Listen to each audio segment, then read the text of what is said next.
Seconds and counting. We are go for Apollo 7 at this time.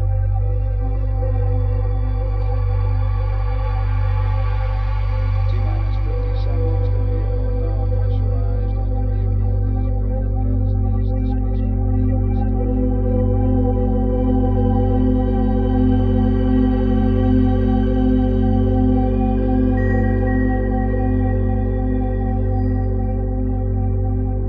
All right, everybody, our next speaker is a gentleman who has so much material that he'll be actually doing another talk tomorrow as well. And he has a Bachelor's of Arts in Biblical Studies and Philosophy, a Master's of Arts in Historical and Theological Studies. He has a doctorate in Patristics from the University of Oxford.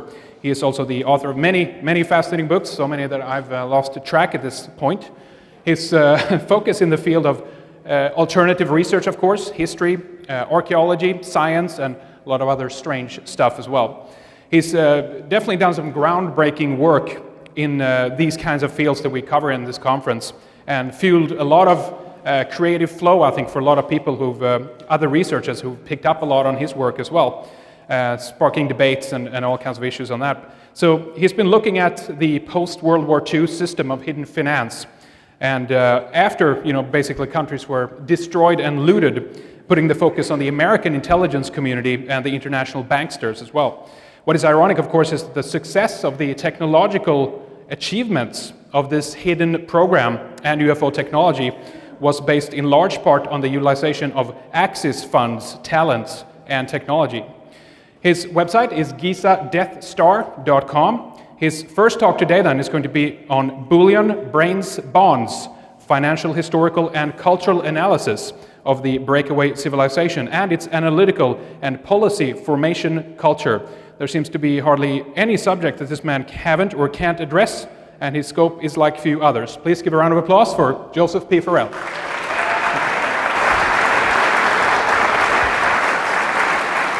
Thank you. Can everybody hear me? Good, all right. So how are we going to pay for all this stuff? What I'm going to do is take you through kind of a review of a very complex, difficult case that I've been outlining in several books and try to make clear my process of reasoning for saying the things I do. The books that, if you're not familiar with them, the SS Brotherhood of the Bells, Secrets of the Unified Field, The Nazi International, Saucers, Swastikas, and Psyops, Covert Wars and Breakaway Civilizations, Covert Wars and the Clash of Civilizations, and also an important book called Babylon's Banksters. I might have added another book called The Financial Vipers of Venice. Now what I'm going to do in this talk, I have another one tomorrow, I'm primarily concentrated on the strategic and financial aspects of this system of finance and what the the intelligence community was confronted with the UFO problem in the post-war world. There's 4 points to my talk, the 2- and 3-fold post-war strategic problem. We have 3 problems essentially that we're going to be talking about today: communism, UFOs, and Nazis, not necessarily in that order. The second problem is the mechanisms of secret finance. In other words, how are we going to pay for all the extraordinary technology that Mark and Mike outlined for you this morning, and a great job on both of them. What we're really going to be looking at is all of the Axis plunder. We tend to think of only the paperclip scientists as being a part of this project. But this is not true. We have to look also at what was done with all of that Axis loot that was captured by the Nazis and the Imperial Japanese as well during World War II. And we're going to be talking about some financial fraud on a very high order, and I'm assuming also that Secretary Fitz is going to be addressing some of these things in her talk tomorrow. And the final point there, point number 3, I'm going to be talking about the bearer bond scandals that emerged in the last decade. I think this is an important and overlooked part of the story because as far as I'm concerned, we're looking at indications of a hidden system of finance that runs in the trillions of dollars, and this would be the funding mechanism in part for some of the technologies that you saw this morning. And then finally, I'm going to sum it up with some general indications. I'm going to try and get through this and catch us up on time, so I'm going to go at breakneck speed, so bear with me. All right. Now, my thesis here, I'm going to be reading a lot to you because the devil is in the details.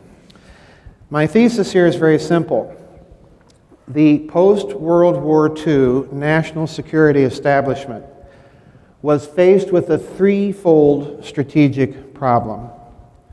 The first was the post-war Axis elites. They didn't just die and go away quietly into the night. And there are indications of an ongoing independent research projects threatening the national security of the United States, and we'll get into that in this talk. The second is the communist Soviet bloc, obviously. And then finally, and in my opinion, the most important, is the UFO and demonstrations that occurred over sensitive airspace and defense installations. I'll be talking much more about that tomorrow. That's a huge part of the problem that we have to look at in terms of a secret space program or breakaway civilization. Now, each of these factors contributed to the formation of a national security, finance, intelligence, military, industrial complex. And additionally, the national security establishment would have concluded that some UFO activity, and I'll review it tomorrow, constituted a threat, perhaps not an imminent one, but a threat nonetheless. And this is the key point.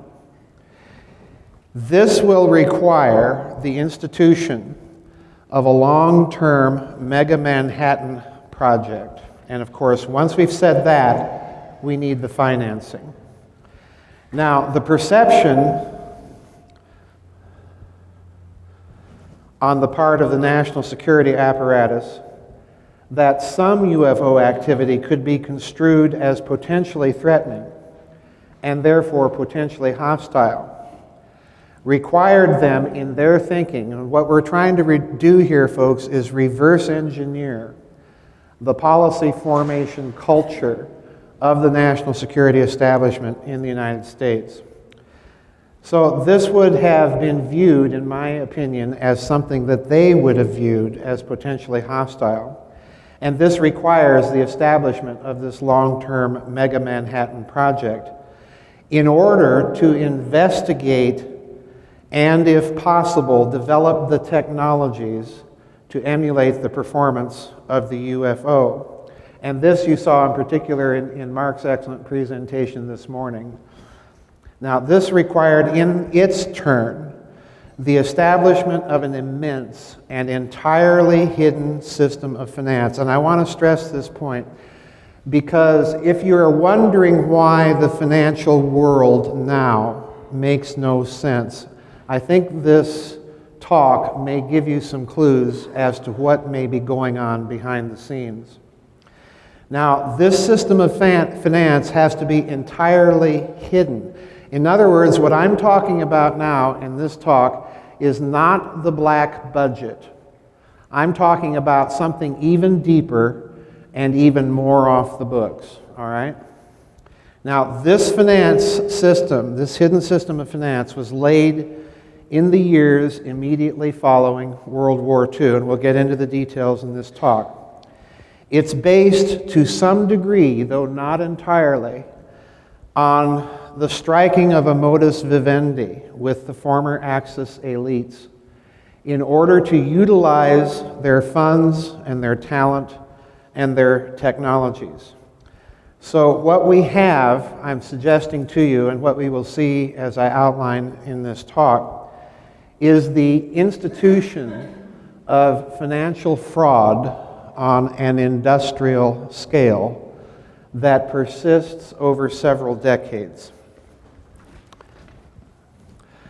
Now let's look first of all at the first strategic threat very briefly, the communists.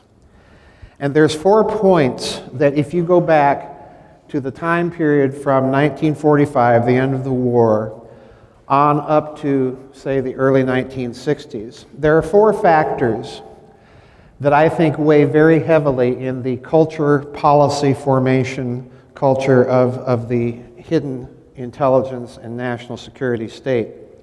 The first, obviously, is the memory of Pearl Harbor and the threat of surprise attack, because we quite literally lost most of our fleet in Pearl Harbor. And the second factor coupled with this is the advent of new technologies and weapons of mass destruction, the atom bomb in 1945, and then again the hydrogen bomb in 1952. And then the third thing that we need to consider here is you couple this technology with the German V2 development, the development of ballistic missiles, which was underway, we knew this, in the Soviet Union, and we certainly were doing it as well. This meant that the threat of surprise attack was very real. It was a very real thing that they had to consider. And then the fourth factor, of course, in 1957, was the Russians launching Sputnik. Because, of course, theoretically, the potential was if you can orbit a satellite, then you might be able to orbit nuclear weapons and literally rain destruction down at a moment's notice. Now, all of this leads to this gentleman here and the development of what was called the open skies policy. And the thinking was, this was a policy that we will see was developed and advocated by Nelson Rockefeller, who was a prominent advisor to President Eisenhower. They immediately concluded that we should have a policy whereby both sides could fly over each other's countries, monitor their activities, and make sure that neither side was subjected to a surprise attack. And this led to the development, of course, of the spy satellite.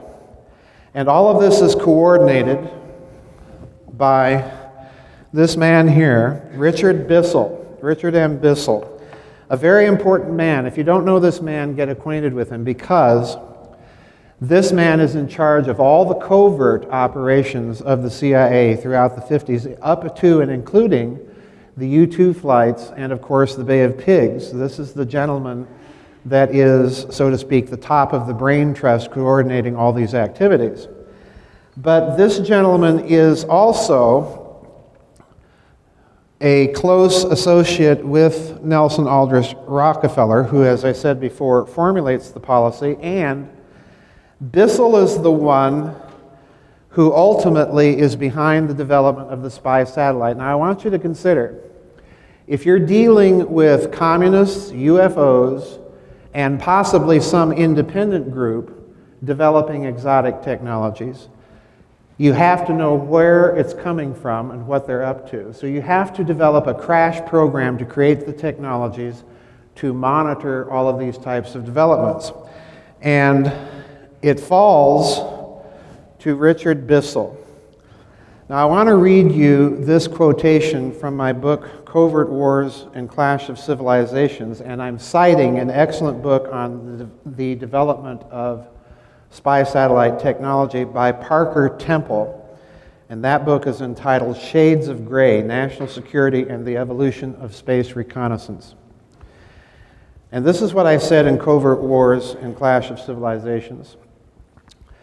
By November 1954, President Eisenhower had made the spy satellite program official, and CIA Director Allen Dulles informed Bissell that he was to manage it. So stop and consider now. You have the man in charge of covert operations like the U-2 flights, in charge of covert operations like the Bay of Pigs, and now he's also in charge of technological development. So bear this in mind. There is a close association between the development of these secret space technologies and covert operations. The problem lay in financing such a crash program and keeping it entirely secret. And Bissell and Dulles decided that the money would come from the contingency reserve fund, the usual funding source, here it comes, for covert activities. And Bissell drafted a memorandum to that effect for Eisenhower's approval. It was the use of streamlined procurement procedures, and here comes a key phrase, unvouchered funds, that had contributed to its success. Now let's go to one more interesting quotation, again from my book, Covert Wars and Clash of Civilizations. Now listen to this. As the Corona satellite was being developed, it quickly became clear that there was need for a backup camera system. This was developed by iTech, whose founders put up only a modest amount of money, while Lawrence S. Rockefeller and other Rockefeller family members furnished most of the funds required for the first few months of operations, unquote. So what do we have? Well, first of all, notice that you have now a direct corporate and finance and intelligence community interface at the very top or the very pinnacle of the American banking system. Secondly, you have the use of unvouchered funds, whatever those are, which implies the possibility, as yet, we haven't really argued that case fully yet, but it implies the possibility that we're now dealing with a hidden system of finance. And the third thing that we notice is that covert operations and covert black projects are being coordinated not only at an extremely high level, but by the same man. Now, let's go to the second component, the Nazis. This is such a crucial part of the story, I cannot emphasize it strongly enough. This gentleman here is General Major Reinhard Gehlen. He was the head during World War II of an organization that was called Fremde Heere Ost, which means Foreign Armies East. In other words, this German general was in charge of all of the military intelligence of Germany's Wehrmacht on the Eastern Front throughout all of World War II. And by Eastern Front, in intelligence terms, meant not only inside of the Soviet Union, but deeply inside the Soviet Union, and also Eastern Europe. Now this gentleman, as the war was winding down, approached the American general Siebert, and through Siebert was negotiating with Allen Dulles, who was the station chief of the OSS in Zurich, Switzerland. And what the negotiation was basically attempting to do was he was trying to maintain his military intelligence network and system entirely intact after the war, with him running it. Now listen to this. These are the terms of the agreement that were worked out with the leaders of American intelligence during World War II and put into place after World War II. And here I am quoting directly from General Gehlen's memoirs. Okay? Number one, a clandestine German intelligence organization was to be set up using existing potential. In other words, we're keeping the Nazi intelligence network in place to continue information gathering in the East just as we had been doing before. The basis for this was our common interest in a defense against communism. Number two, the German organization was to work for or under the Americans, but jointly with the Americans. Number three,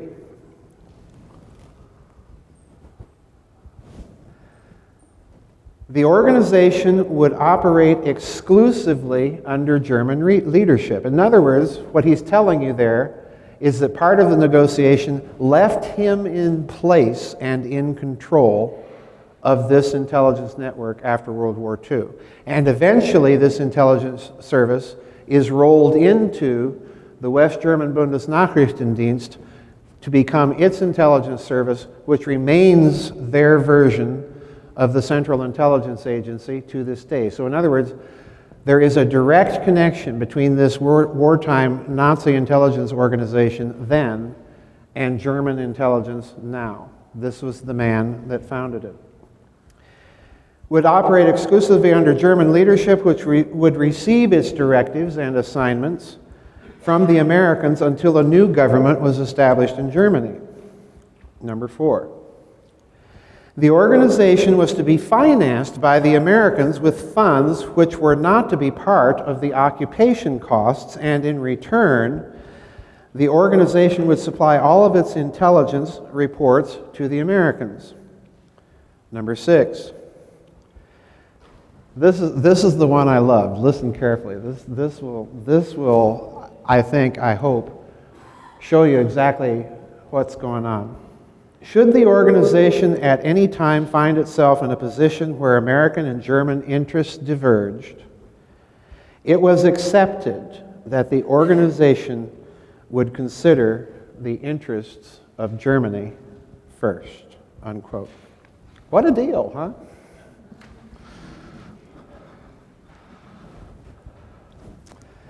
Now, there's an American historian by the name of Carl Oglesby that was familiar, he was a professor of history, that was familiar with all of these developments.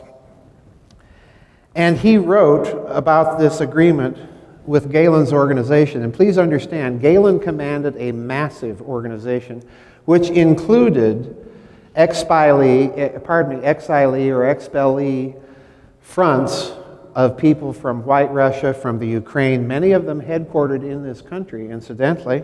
Think Dallas, Texas in the 1960s.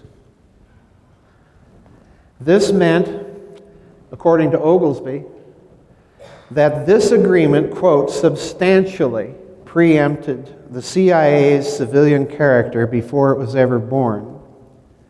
Thus, whatever the CIA was from the standpoint of law, it remained, from the standpoint of practical intelligence collection, a front for a house of Nazi spies, unquote. And this is true, because if you look at this next quotation at the bottom, there's a book out called by Christopher Simpson called Blowback. Subtitle is The First Full Account of America's Recruitment of Nazis and Its Disastrous Effect on Our Domestic and Foreign Policy. So bad was, and so total was the early influence of the Galen organization, that's what it was called, the Galen Org, over the collection and even analysis of intelligence inside of the Eastern and Soviet bloc, that, quote, during the first years of the CIA under Rear Admiral Roscoe Hillenkoetter's administration, Galen's reports and analyses were sometimes simply retyped onto CIA stationery and presented to President Truman without further comment, unquote. Now, there's another problem with this post-war Nazi nexus. There's another problem. And the problem are the indicators that somewhere in the world, the Nazis continued to develop the very technologies that they were working on inside the Third Reich during World War II. So this brings us to the next point on the talk. In the coming slides, I'm going to outline the Ronald Richter problem, as I like to call it. This is Dr. Richter over here. And this is related to the 1951 Perón press conference, which we have to talk about, because in 1951, Juan Perón called a press conference, introduced Dr. Richter, and said that Argentina made the grand announcement that Argentina had solved the problem of the hydrogen bomb. And we hadn't even exploded ours yet. That was a little over 8 or 9 months later in 1952. So in other words, Argentina is trying to steal our thermonuclear thunder, so to speak. And Dr. Richter was introduced by Perón at this press conference. And the reason I'm putting up our hydrogen bomb test, the mic test, this is going to be one of the problems that we're going to be looking at not only today but tomorrow. So I want to kind of clue you in there about that.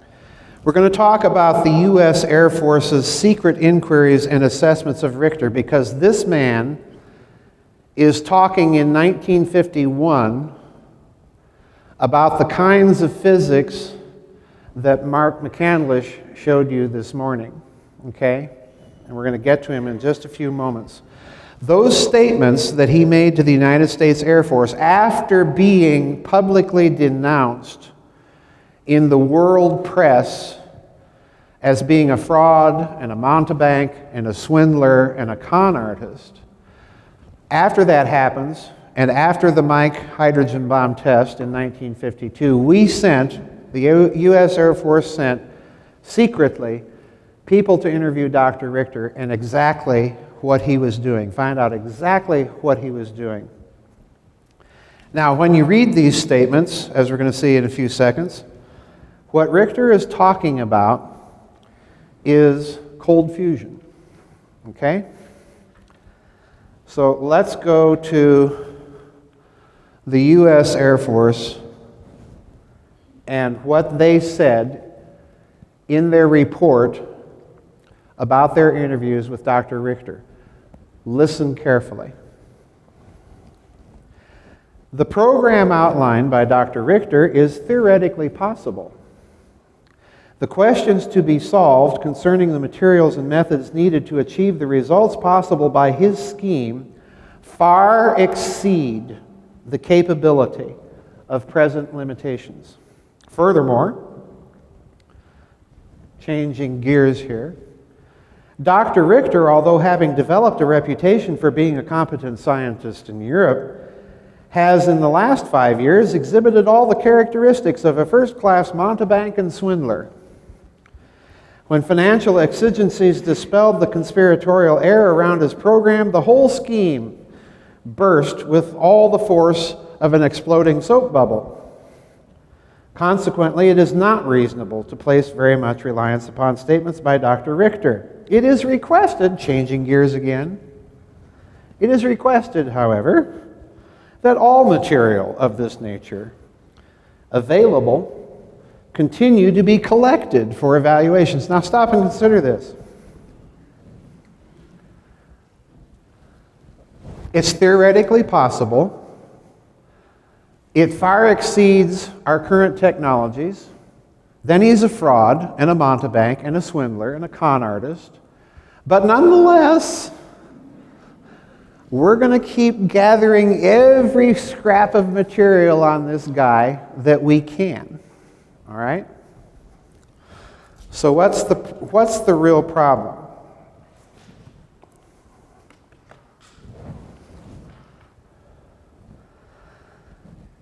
Listen to what Dr. Richter himself told the Air Force. This is actually from his declassified files from the National Archives. And I reproduced this in the book Nazi International, if you're wondering which book it's in.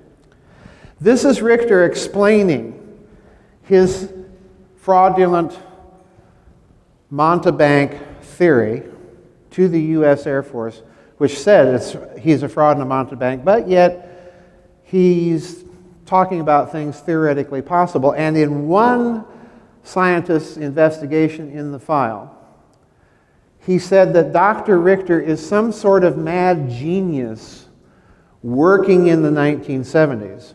So one American scientist is saying, oh yeah, this guy is absolutely correct. He's just working way so far ahead of us that this is why he appears to be a fraud and a mountebank.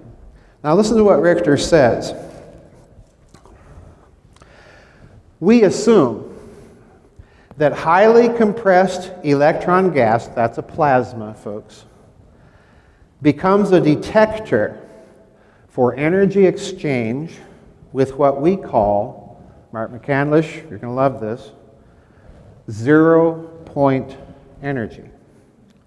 On the basis of exchange coupling, it seems possible to extract a compression proportional amount of zero-point energy by means of a magnetic field controlled exchange fluctuation between the compressed electron gas and a sort of cell structure in space representing what we call a zero-point energy.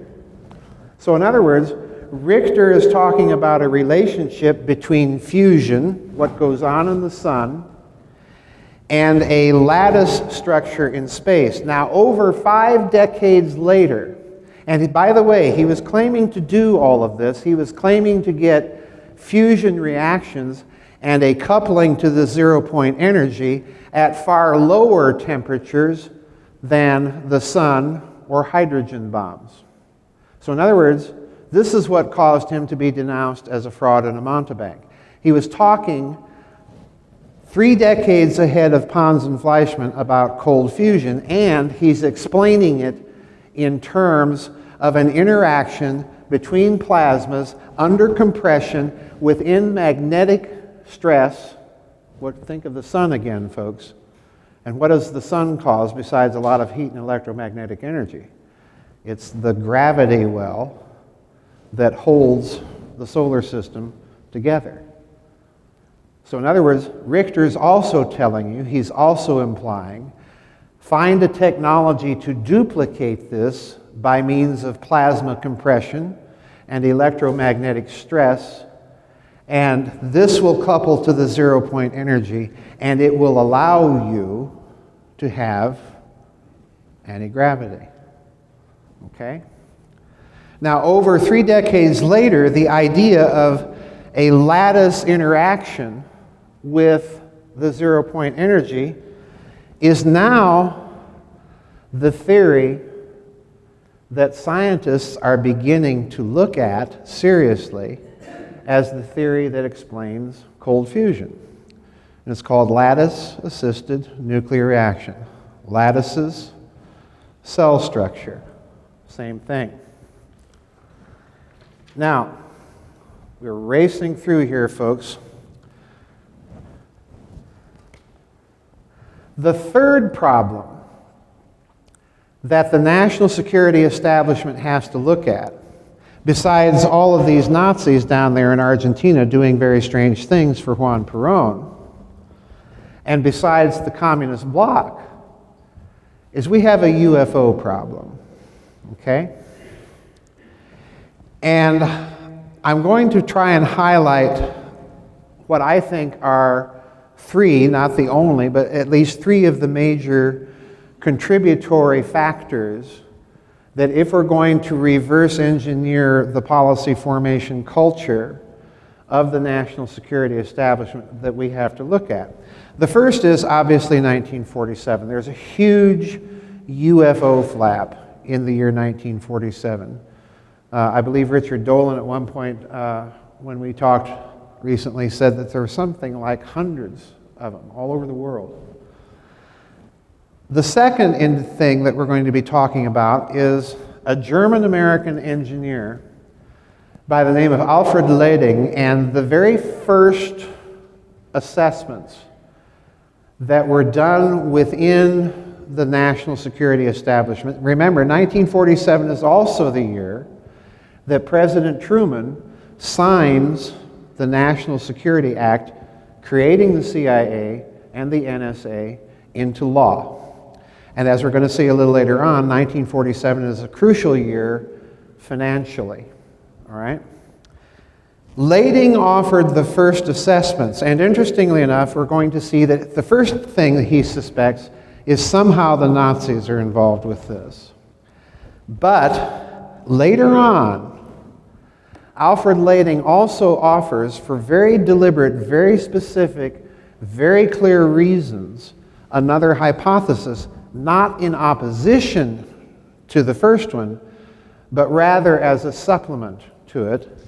And that is, he thinks that some of it may be coming from off-world simply because we don't have the production capacity to produce all of these UFOs seen all over the world, oftentimes in the same time frame.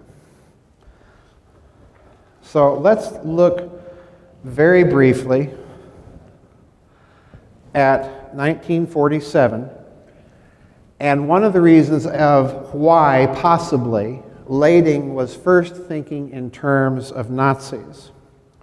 And that's this gentleman here, Kenneth Arnold. And those of you familiar with the UFO literature probably know this name by heart. Those of you who aren't, Kenneth Arnold was flying in June of 1947 near Mount Rainier in Washington.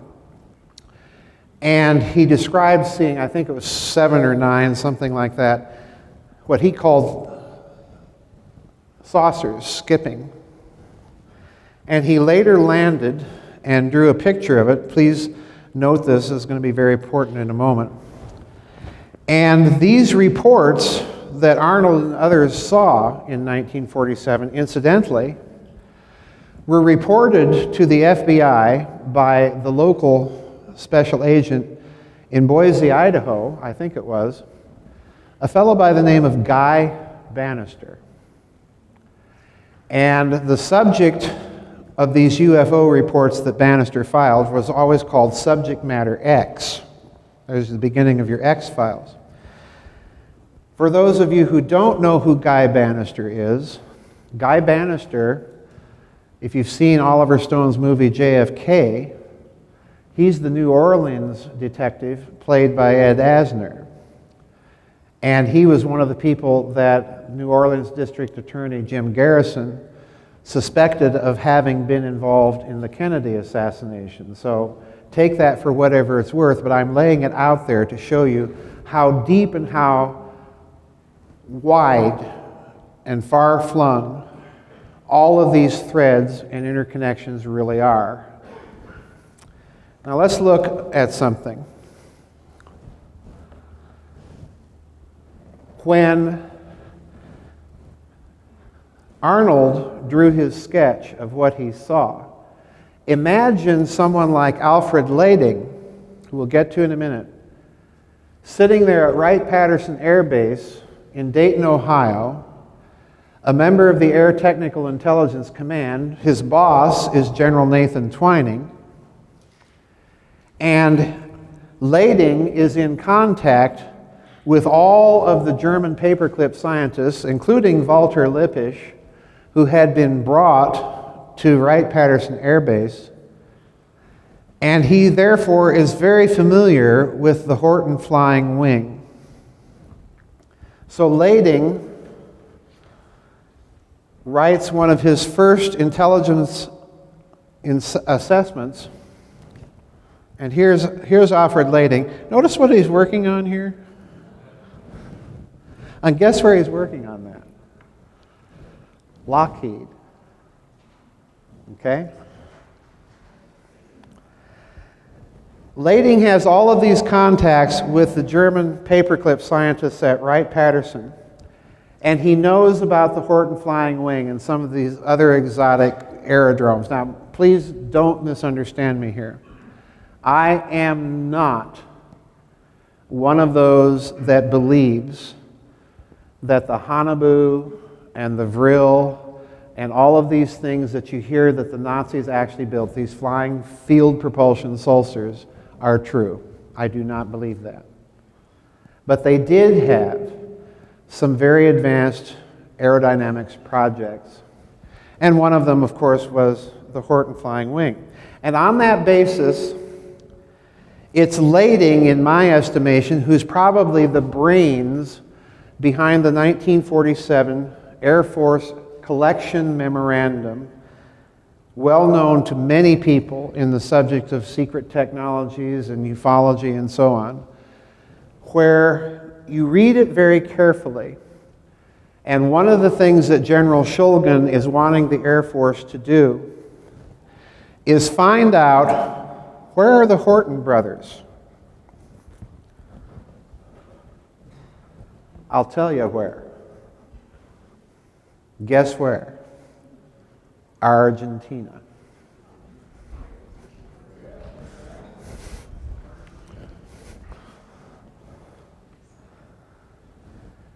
Now the fact, as I state up here on the slide, the fact that the U.S. Air Force is inquiring about the Horton brothers' whereabouts indicates, number one, that it suspects that there's some sort of connection between Nazi technology and the UFO problem. And secondly, that it was perhaps fearful of the post-war continuation of some of those projects, either by other host countries, the Soviet Union, Argentina, Brazil, or by independent Nazi groups, which is, in fact, my suspicion as to what is really going on. So, in addition to this, and I'm reading now from Covert Wars and Clash of Civilizations. In addition to this, on November 10th, 1947, a secret intelligence collection memorandum was issued by the 970th Counterintelligence Corps to senior officers in Europe, and specifically to the Nuremberg, Würzburg, Bayreuth, and Bamberg subregions. The document concludes that the UFOs are real, that they represent a technology, and that it was further suspected that the flying objects may have been developed from original plans and experiments conducted by the Germans prior to the capitulation. Given his hand in the Shulgin Memorandum, which first voiced those suspicions, it is easy to determine that Lading was, if nothing else, extremely suspicious of potential German origins for some of the UFO phenomenon. However,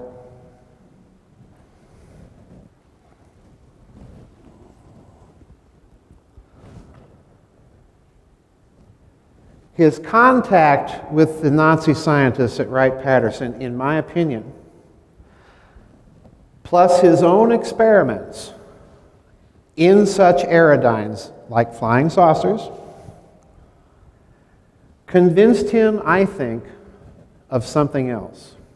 Namely, that these technologies were very costly and difficult to produce. Just think of the engineering difficulty that you saw detailed by some of the planes that Michael Schratt talked about before lunch.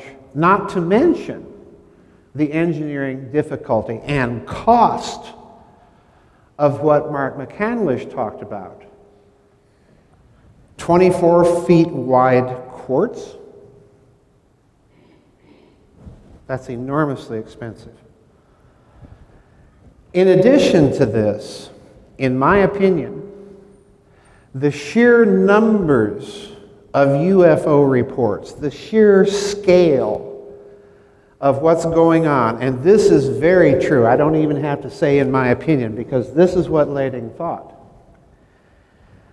This convinced him that no contemporary production infrastructure existed on planet Earth to produce and account for all of these UFO reports.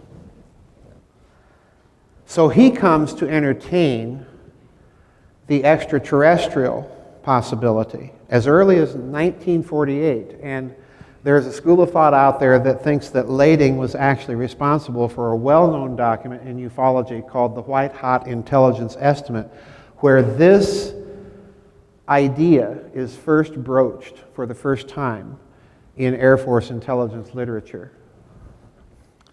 And in my opinion, I think that document is probably true, and I think it comes from this man right here, Alfred Lading.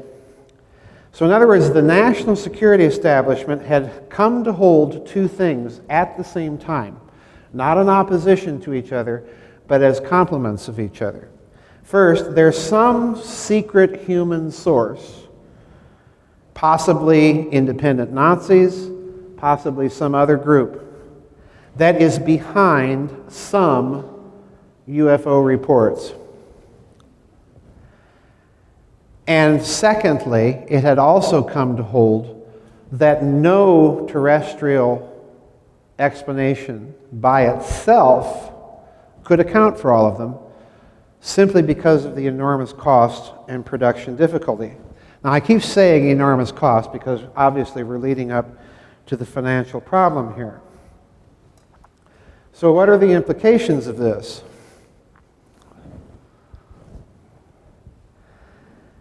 This means the United States national security, military, industrial finance complex is confronted by a triple threat: communists, Nazis, UFOs.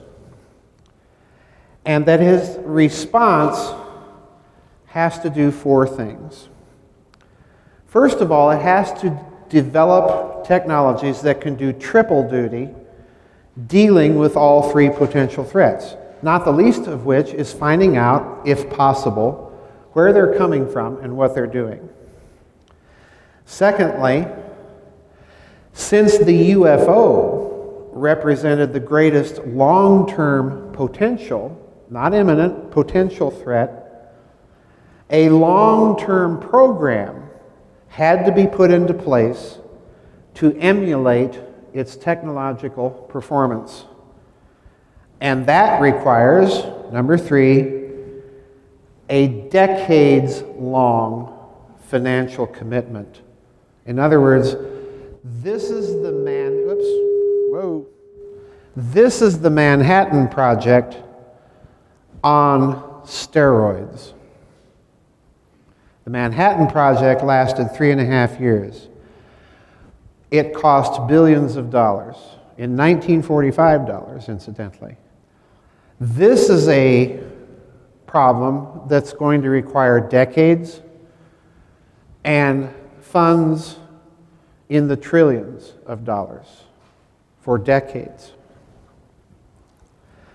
The fourth thing that it requires, therefore, is not only secrecy regarding the technological research aspects of it, but it will require extreme secrecy in the funding mechanism for it. So now we're finally at the third point of the outline: Axis plunder, market manipulation, and fraud. Now, I'm going to be talking about two essential points: Truman in 1947, as I indicated earlier, and this Axis plunder and its relationship to the National Security Act and the hidden system of finance, which are in turn all related to the problem of the UFO and therefore to secret space programs and breakaway civilizations. But I want to draw your attention here for a moment to the second point up here: the formation of the Bilderberg Group and Operation Paperclip. Now, the Bilderbergers, as you know, were founded in 1954. That's when they began meeting. On the Western Anglo-American side, you had, of course, Lawrence and David Rockefeller pushing for the formation of this group.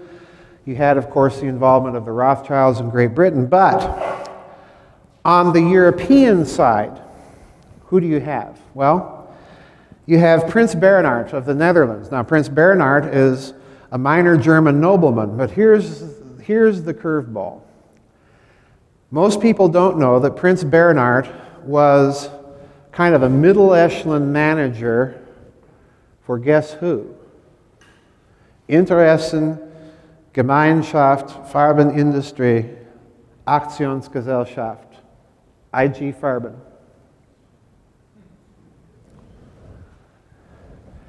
And one of the chief attendees at those early Bilderberg meetings was one Dr. Hermann Josef Abs, at that time CEO of Deutsche Bank. During the war, Dr. Abs was the head of a small handling bank in Berlin. I can never remember the name of it. But this handling bank that he was the head of was the bank that handled all public accounts of the Reich government. In other words, that's the man signing Adolf Hitler's paycheck as Reichskanzler. Okay? That's the guy. So in other words, it looks to me like what the Bilderberg Group is it's the financial aspect of Operation Paperclip. It is, in other words, the coordinating body that's going to move all of this Axis plunder into the Western system of finance, be kept all off the books, And some of it diverted into covert operations, some of it diverted into black projects, and then some of it funneled back to Europe in the form of American aid. And I like to kid a lot about this observation. But behind both of these men on the European side, there's a fellow by the name, in my opinion, I think he survived the bunker, by the name of Martin Bormann.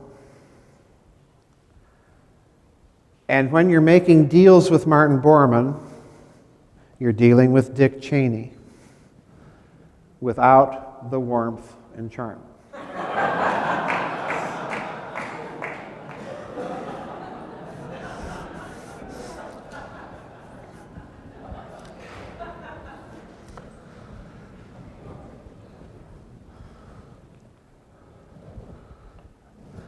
Now let's look at this Axis loot for a moment, because everyone thinks about the Nazis going around Europe and plundering art treasures and stockpiling everything.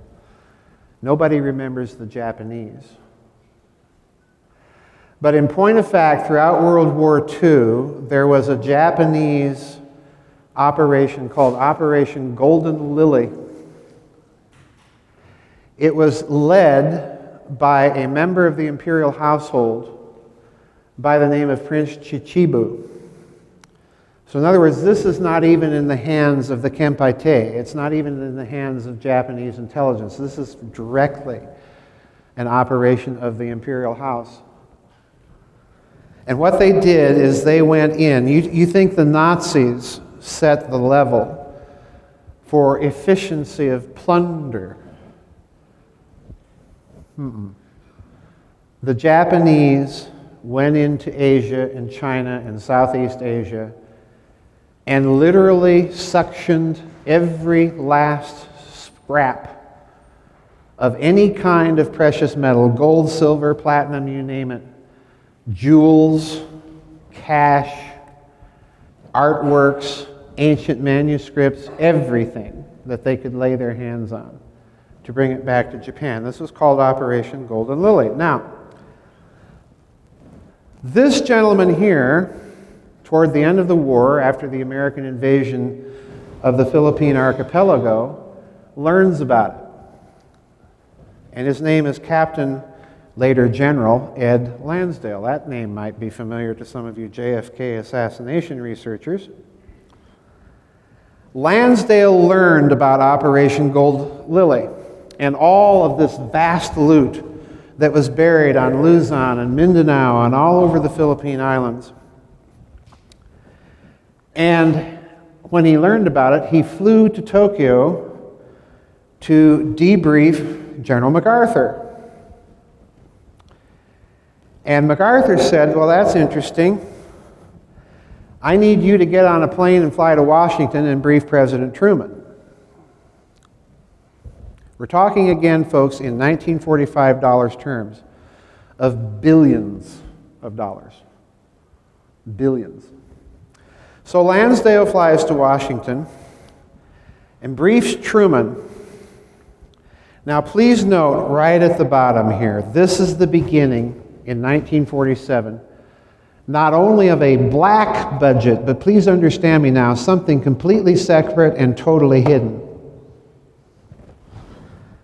Truman, on learning of it, discusses it with his cabinet and, quote, decided to proceed with the recovery, but to keep it a state secret, unquote. Now, folks, at that moment, President Truman put the American intelligence apparatus in the banking business. At that moment. I leave it to you to work out all of the implications of that decision for what's going on right now, both domestically and internationally. Now, that bit of information, incidentally, if you don't know this work, it's a wonderful book discussing Operation Golden Lily called Gold Warriors. It's by Sterling and Peggy Seagrave. Now, there's another aspect to this story.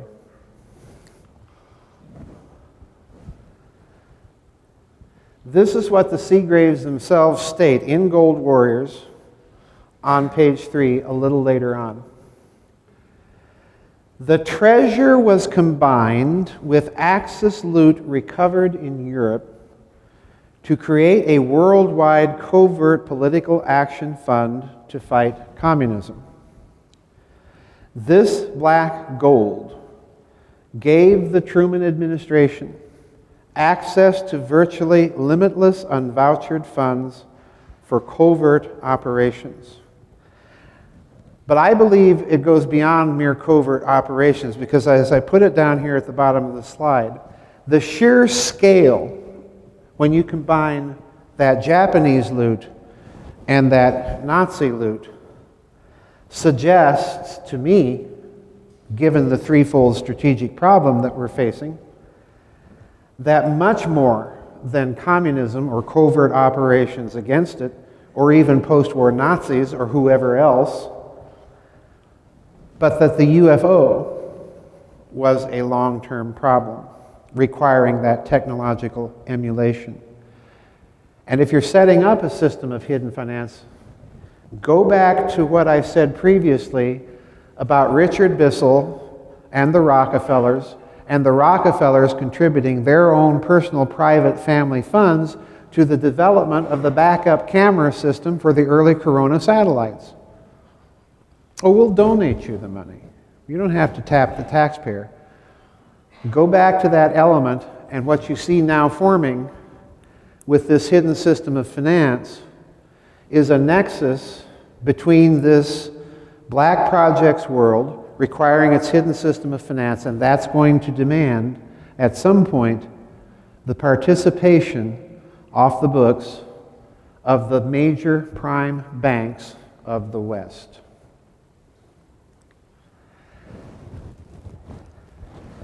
It in turn implies something else. Since you're keeping all of that Japanese gold secret, it means that any amount or estimate of the amounts of gold that you see in the world today are probably badly obfuscated, and perhaps off as much as an order of magnitude. And that implies yet something else.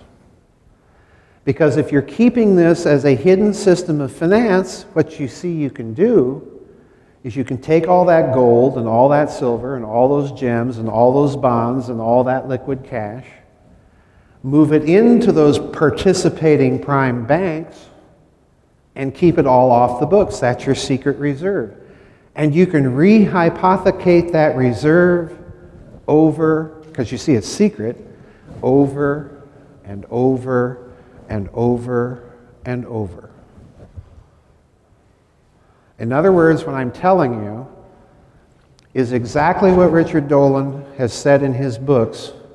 The UFO is not only the principal problem of post-war historiography, it's the principal hidden problem in finance.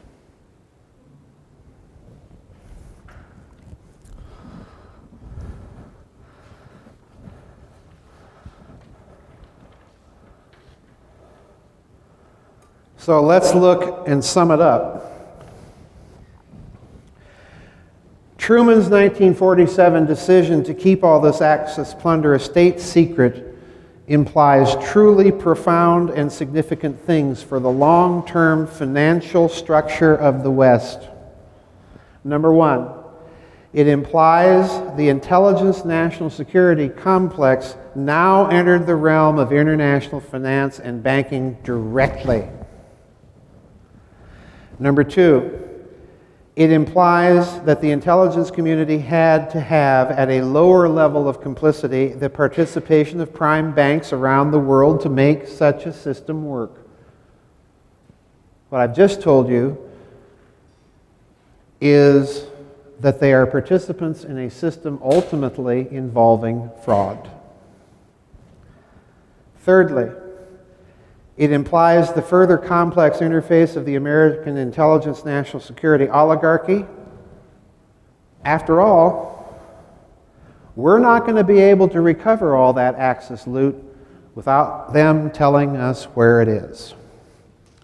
And they're going to drive, trust me, a hard bargain. So it requires the interface not only with their scientists, but with their managers, with their technical people, and as we saw with Galen, with who? With their intelligence people. To the point that we keep that intelligence network intact.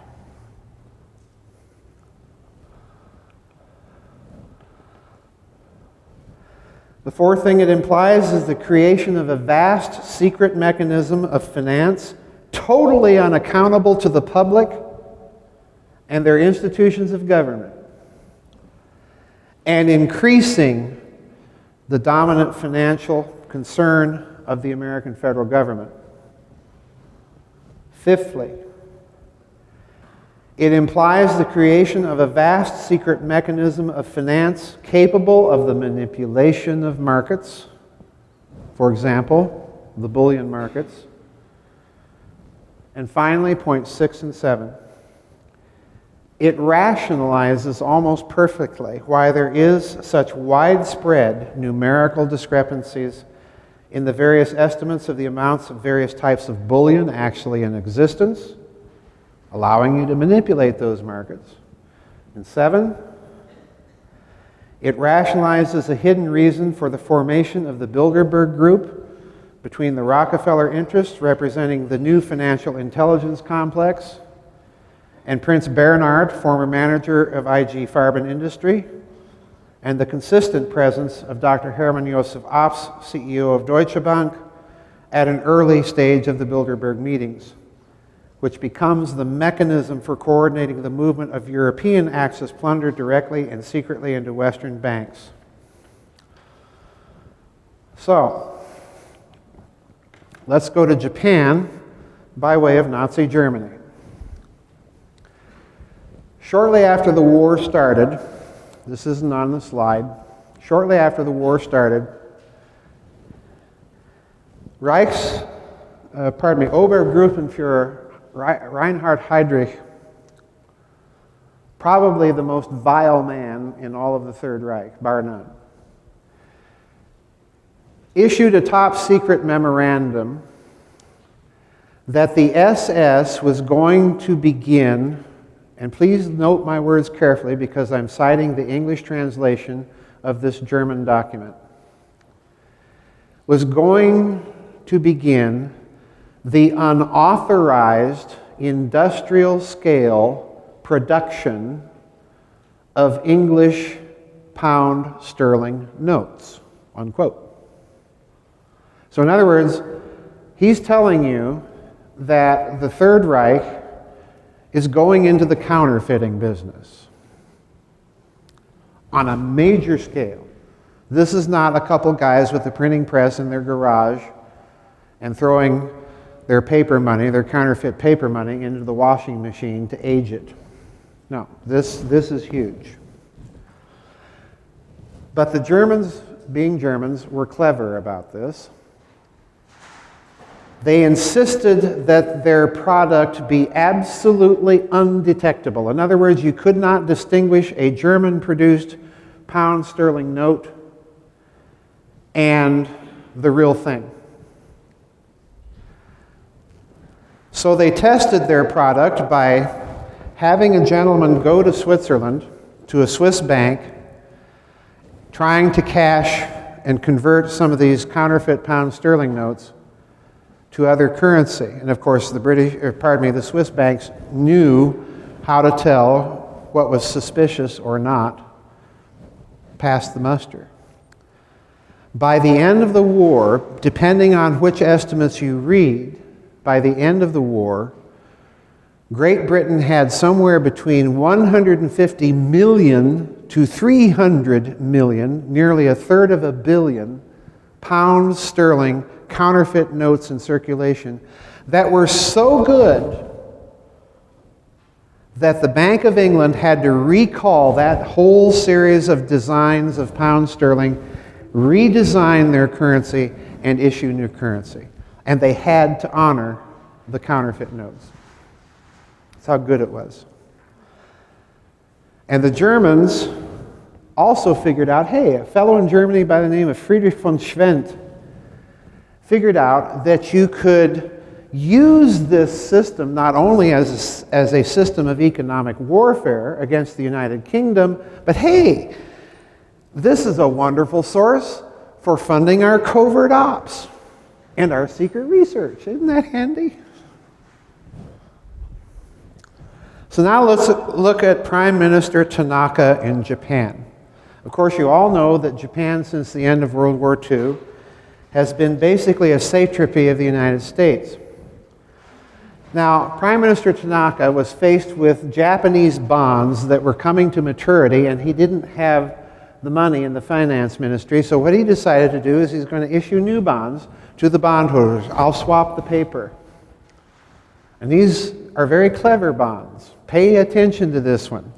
If you don't think governments indulge in fraud on a massive scale in their own securities, this is essential to my argument. At the time, this is the world's second largest economy. So this again is from Covert Wars, Breakaway Civilizations. I'm citing Sterling and Peggy Seagrave, Gold Warriors, pages 127 and 128. I've got to read this to you. Not only were these IOUs, these new bonds, they're called 57 bonds, for astronomical sums of money, but physically, the 57s were unlike, pay attention here, folks, unlike anything previously issued by the government of Japan. They were not offered to the public at large, nor were they to be traded on the international bond market like normal government bonds. So only the holders actually saw them. The magic of this scheme is that by their very difference, it was possible for the finance minister later to declare all 57s were forgeries. Only certain ones were selectively and very secretly renegotiated, here it comes, at a discount. Those who paid for their original government bonds and were then forced to exchange them for 57s were thus swindled twice. So in other words, they're even robbing from the super rich. These bonds were for astronomical sums of money. They were sold on a market that was completely separate and hidden from the normal bond market. So look what that implies. Let's summarize it here. They're issued for astronomical sums of money. They're issued with peculiarities and other flaws, allowing them to be subsequently denounced as forgeries and counterfeits by the very government that issued them. They're, number three, not sold in any public bond market offering, thus implying that they're sold on a completely hidden and secret bond market. 4, the issuance of such bonds implies by the nature of the case the necessary participation of some prime banks in the scheme. And fifthly, the creation of such a scheme, the issuance of such bonds, means that a mechanism is being created here to defraud or harvest the wealth of the very rich and super rich. So, with this in mind, let's look at the bearer bond scandals that dropped right off the radar screens of the major media almost as soon as they were reported. And I want you to look at one of these fake bonds up here. What do you see? Well, first of all, it's for $1 billion. It's got a serial number, AP11071035, AP11. It's issued, supposedly, by an East Asia securities trading firm that genuinely exists. This is a red seal designed to kind of imitate the red treasury seal of a United States note called Money World. It's got the picture of the president on the obverse who said, hey, let's go to the moon. It's issued in a denomination that officially the United States denies it ever issued any bearer bond in denominations of $1 billion, much less through Money World. On the reverse, what do you have? What do you see here? Space. The Lunar Excursion Module. The Space Shuttle. The Moon. Okay? Now, East Asia News, which is a Vatican-associated news service, which, incidentally, remember Hirohito scouring East Asia for all that loot? Guess what bank he put some of it in? Yeah. East Asia News, which has a Vatican connection, reported on the Italian bearer bond scandal that occurred in Italy in 2009 near Chiasso, where they recovered $134.5 billion of counterfeit bonds. The story wouldn't go away, and 2 weeks later, President Obama, at a news conference, had to state, well, these were all counterfeit. Oh, but incidentally, what he didn't say was that this was exactly the amount of money in the Troubled Asset Relief Fund.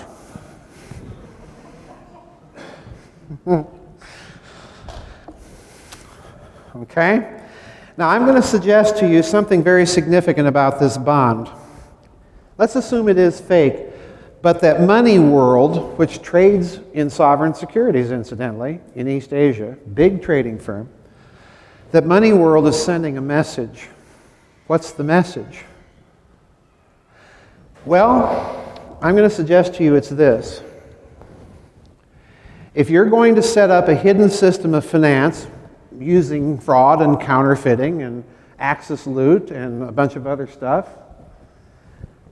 one of the things you might do to get the participation of prime banks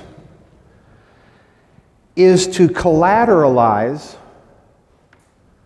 whatever is found out in space. Kind of nifty, huh? Kind of like Venice. Kind of like Venice. We want to send some ships to the east and get some spices, trade some things. We need a loan. And the banks on the Rialto say, sure, give us a certain share of the profits of whatever it is you bring back.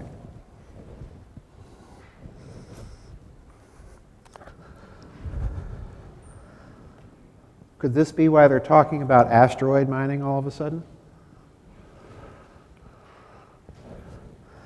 In Spain and Italy, the bearer bonds look different. Note the fake serial number, G, 11111111 and G. Based on the $100,000 bill, gold certificate, the Wilson bill, that's only used between Federal Reserve banks, denominated in $1 billion. These are what they looked like in the Spanish recovery with their little coupons down here. In Spain, in 2009, $1.65 trillion worth of these these gold-backed bearer bonds denominated in $1 billion each were seized by Spanish financial police in Spain. And in Italy, that amount was $6 trillion. Who has that kind of pocket change? These were, incidentally, printed with the name Federal Reserved. bonds. Prime Minister Tanaka, huh? What a guy. But consider the implications. Federal Reserve, well, it's a private company. Can private companies issue bonds? Sure. It's not coming from the U.S. Treasury. Not us. There's your plausible deniability. In both cases, on the left, these fake bonds were found in strong boxes. Over here, the strong boxes of the Federal Reserve Branch Bank of Dallas. This was the one recovered in Spain. Over here in Italy, the Federal Reserve strong box of the Chicago Federal Reserve. In Spain, accompanying the bonds were bundles, $10 million bundles of $100,000 gold certificate, the Wilson gold certificates, banded in a metal band with the swastika logo of J.P. Morgan Chase Bank. Now, what might all this indicate? And this will be the penultimate slide for this talk. All bonds were first, of course, denounced as counterfeits. Secondly, have you ever counterfeited a $7 bill? Counterfeiters don't go to all the expense to counterfeit things that don't exist. Why would counterfeiters produce something that don't exist and then counterfeit the strong boxes? And then run the same scam over and over again in spite of the lack of success in redeeming any of these bonds, even at extremely sharp discount. Still a lot of money. And do it counterfeiting things denominated in such astronomical amounts of money, as I said here, at such steep discounts you probably couldn't get many people. Why would you go to all the effort to run a counterfeiting scheme like that? Well, my conclusion is, even if they are counterfeit, they represent a real, though hidden, system of finance. Because it's Tanaka's 57 bonds scheme all over again. Federal Reserve bonds, self-evidently fake serial numbers. They duplicate, in other words, the very real bonds scandal of the Tanaka government. So, final slide. Hello, there we are. What does all of this possibly indicate? Well, number one, we know that there's a post-war hidden system of finance established by President Truman in 1947 as a state secret, utilizing captured and recovered Axis loot. Number two, this hidden system of finance puts the intelligence sector into international banking directly. Number three, by the nature of the case, this hidden system requires the collusion of certain prime banks in the scheme and the participation of the former Axis elites to coordinate all of this. Interesting, we left the imperial family in power in Japan.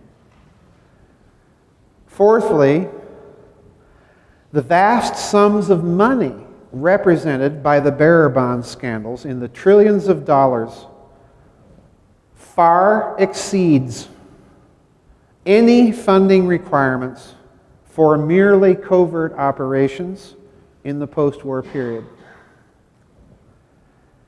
Given the nature of that threefold strategic threat confronting the post-war national security establishment, almost said Nazi, Freudian slip there, folks, and given that the unvouchered funds were used to develop the earliest space technologies in the form of the spy satellite, every indication leads me to conclude that most of this hidden system was probably for the express purpose of funding a long-term secret technological development designed to emulate UFO performance. And you saw that with Michael Schratt and Mark McCandlish's presentations this morning.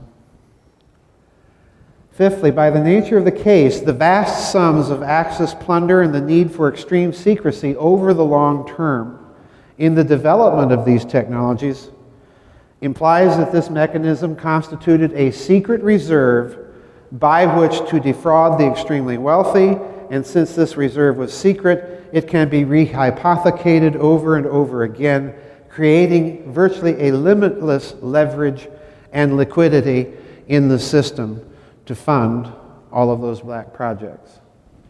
Sixthly, by the nature of the case, we are looking, in my opinion, at a part, not all of, but certainly a part of the financing mechanism for a vast and secret space program. Consider, I mean, trillions of dollars just in 2009. Consider that system extrapolated over time from 1947 to now. To ignore the history then of the UFO, you're also, if you ignore the UFO, you are unable really to make sense out of the financial system.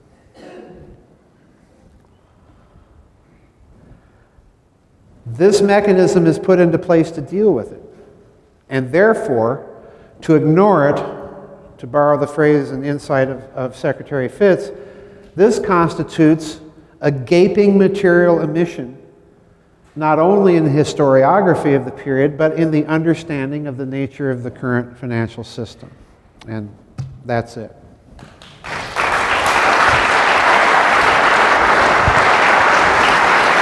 Thank you.